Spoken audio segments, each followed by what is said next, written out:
heavy cover fishing. What are you doing? What does it take to fish heavy cover? There's a few things. Top water is one. People throw frogs, spoons, things like that. What I like to do is I like to flip and punch. My punch rig typically has a 1 ounce weight on it. I put an all-terrain skirt on it for a punch skirt, and then any kind of plastic you want to put on. What I've noticed up here is they're really feeding on crayfish, so mimicking something that's a crayfish has been really important. Okay, so if I'm a young angler and I'm out and I'm going to come up here and I'm going to fish heavy cover, how do I attack heavy cover? What's the kind of rigs that I need? Most important thing, you got to have heavy line. I'm punching with 65 pound braid. I'm using a 7-foot 11-inch extra heavy action.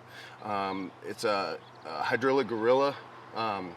It's made by Witch Doctor. It's just an amazing rod, super light so you don't get fatigued all day. And then you just want a reel that's got a lot of power to it.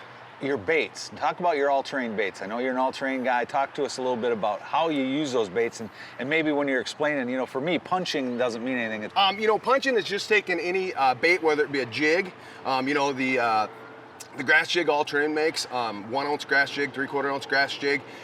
It's a really heavy weight that's going to penetrate through that really thick cover. Sometimes you actually have to flip your bait up in the air and have it come down with some impact to get it through. But what we're doing is we're basically just dropping it right on their head.